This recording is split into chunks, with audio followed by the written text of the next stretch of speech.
Okay, once we know structures and pointers to structures, we can introduce some very important data structure called a linked list. So, we will first see what linked lists are, how to operate on them, and then argue why linked lists are useful. Okay, so let us just introduce this notion called self-referential structures. So, we are defining a struct node that has two fields. One is an int data, and the next field is the surprising one. It is a pointer to type struct node. So, this data structure, this C structure is called a self-referential structure because internally there is a pointer to an object of the same type. Okay. So, in that sense it refers to some other object of the same type. So, it is called self-referential. So, an example would be like this, where the data field has 10 and the next field points to something else which should be a struct node. So, then field next is of type struct node. Now, there is a subtle point to be emphasized. Instead of struct node star, had I written struct node next, then this is not allowed because the definition of struct node has an internal struct node inside it. So, it essentially has infinite size. So, we are cleverly avoiding that by including just a pointer to the next node. So, using this structure we can define what is known as a syncly linked list. So, an example of a syncly linked list structure would be where we have a pointer which we will call the head of the list. Head points to the first struct which is 4, which has data 4, and it is linked to another struct which has data 2, that is linked to another struct which has data 1, and so on. The last struct in the list will be linked to null. So, there is only one link from each node, hence the name syncly linked list. Okay. So, the fact that the next field is null indicates that that is the last node in a linked list, and a linked list is always identified by its head, which is the pointer to the first node in the linked list. Once we reach the first node, we can travel the list by using just the next links. So, once we have a link to 4, we can always say 4 to 1 minus 2 and so on. So, the list is modeled by a variable called the head that points to the first node in the list, and if the head is null, then that means the list is empty, and then you have a bunch of nodes, and once we reach a node with the next field null, then that is the last node in the linked list. Okay. Now, let us look at certain simple operations on syncly linked lists. Suppose you want to insert a node at the front of the list. Okay. So, we have a list 4 to 1 minus 2 and we want to insert something else in the beginning. So, what you do is you create a new node of type struct node and set its data field to whatever number that you want to store. Now, add it to the front of the list and we will see how this can be done. So, suppose that the head is now pointing to 4 and the list is 4 to 1 minus 2, and you want to add a new node. So, 2 is the node, the data field is 2. Now, how do you add? You do two operations. First, you say that 2's next is the first node in the old list. Okay. So, that would insert 2 here, and then now the list has changed. The list has changed because the first element is now 2. So, head moves to 2, head was previously 4 and head now moves to 2. So, this is abstractly how you would insert a node at the beginning of a list. Okay, so, now let us try to code it in C. So, first we need a code small function to make a node with the given data. So, we will say struct node star make node int val. Now, we will create a pointer struct node star temp, then use one of the malloc functions called calloc. So, 1 size of struct node. So, this will allocate memory enough to create one node. Okay. Now, this that memory, its data field will be set to val, which is what we are given as argument to the function, and then you return the node. So, we have created a node, and how do you insert in the front? Once you have once you receive a value to be inserted at the beginning of a list. So, the list is identified by the head. So, we have to create a node which contains the value and insert it at the beginning of this list. So, what we do is we first create a node with the value using make node function. Now, temp next is set to head. So, this link is activated. So, 2's next will be 4. So, that is the first step. The second step is that the head now has to move to 2, because the first element in the new list is 2, not 4. Okay. So, I will just say head equal to temp and return head, which is the head of the new list.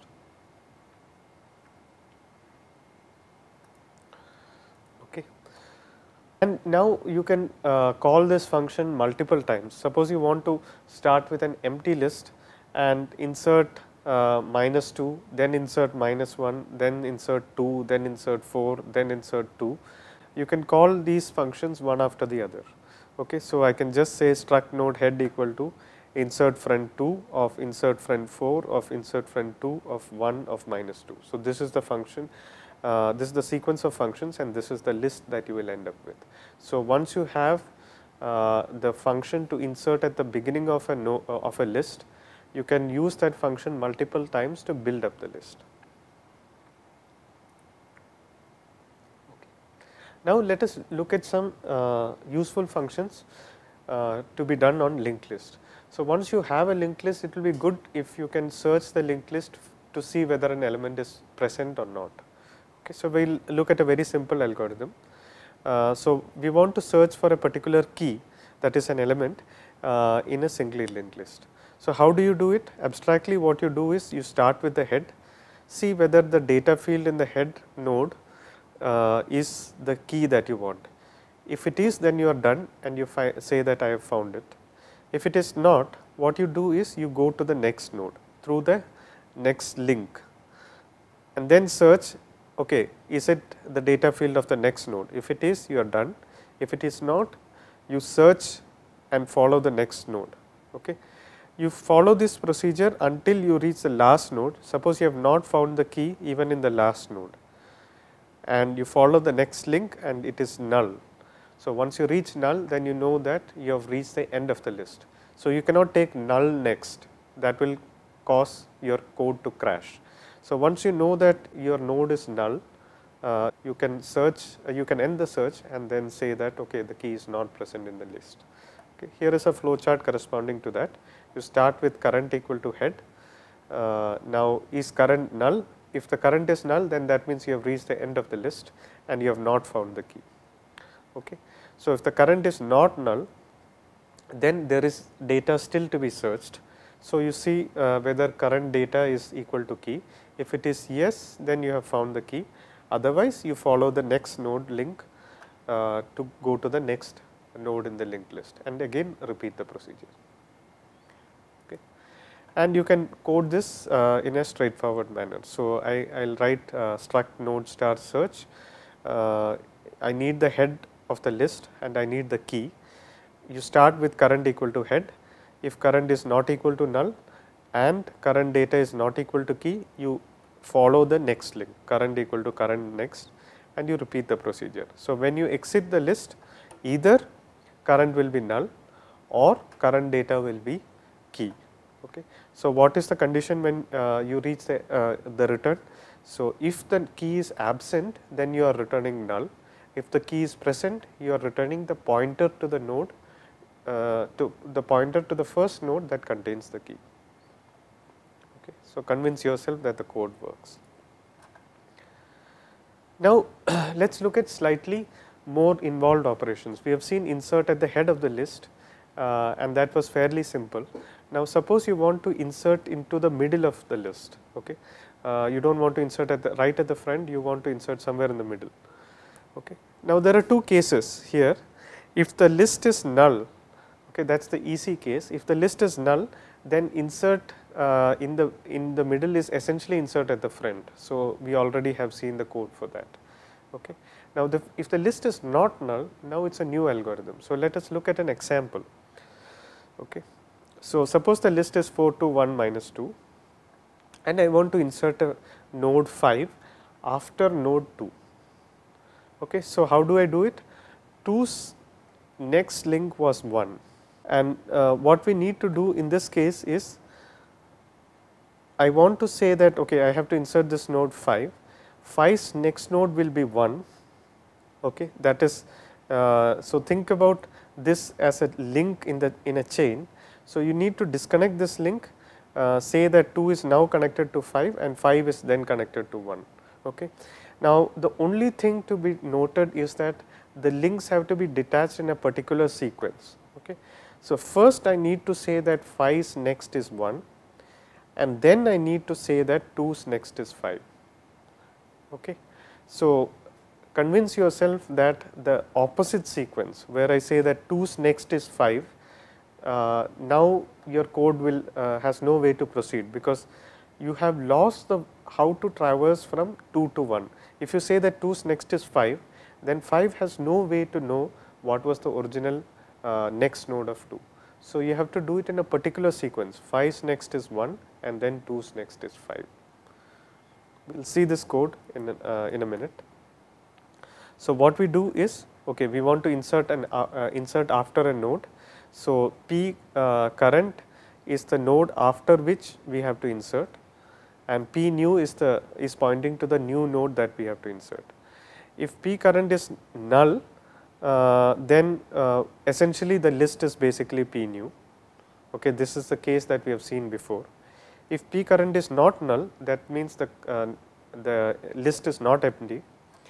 Then what you do is the new node's next node is P current's next node. So, 5's next node is the old 2's next node, which is 1. Okay. So, 5 next will be set to 1, and after that I will say P current next equal to P new. Then I will say that P current, which is 2's next, will be set to 5. So, convince yourself that if I swap these two lines, if I swap the lines order, then the code will not work. Okay. So, see this for 5 minutes and you convince yourself that that will not work. Okay. So, let us just see how this works. So, initially let us say that I want to insert after 2 and new is the new node. So, initial state is something like this, the 5's next node is pointing to something, maybe some arbitrary location. Now, after line 2, that is P new next equal to P current next, this is the state of pointers. Okay. Please look very carefully. So, 5's next will point to 1 and at this point 2's next is also pointing to 1. So, there are 2 nodes whose next is 1, which is fine, because we have not completely inserted 5 into the list now. Now, at this point I will just detach 2's next and make it point to 5. Okay. So, there you go. So, after step 3 you have essentially inserted 5 into the list. Okay. Now, let us look at some syntactic conveniences that C provides you. So, repetitively typing struct node and things like that it's just too much to type, and C allows you to define short names for types. Okay. So, if I want to say like struct node star, I want to use the name list node. Okay. So, I will just say struct, instead of struct node star head, I will just say list node head. Okay. So, it is a shorter way to do it. So, how do I write this? This is using what is known as a typedef keyword in C. So, if I say typedef struct node star list node, what it means is that list node is another name for the long type struct node star. Okay. So, this is something that you may use if you want to. Okay. It is not something that you should use, but it is just convenient. So, if I say list node head, this is the same as saying struct node star head comma current. Okay.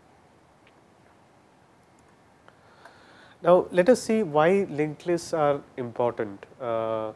So, first of all, it is one of the first non-trivial data structures that you learn.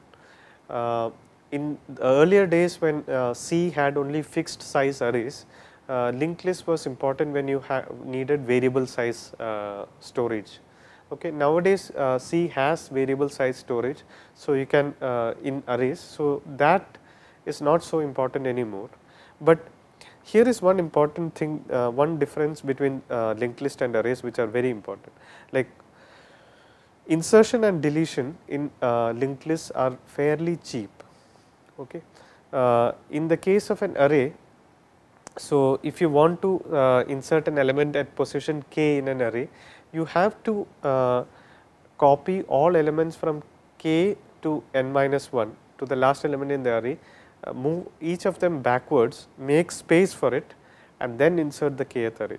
So, this involves in the worst case, it involves moving all the elements of the array by one element, one position each. Similarly, for delete, suppose you want to delete an element from an array, then what you have to do is you have to take the remaining elements of the array and move them one position to the left. Okay. So, this will involve moving n elements in the array if array has n elements in the worst case. Whereas, note that in the linked list case, to insert or delete any element, a new node, whether at the beginning or at the or in between, it just takes one operation. Okay. The other elements need not be manipulated.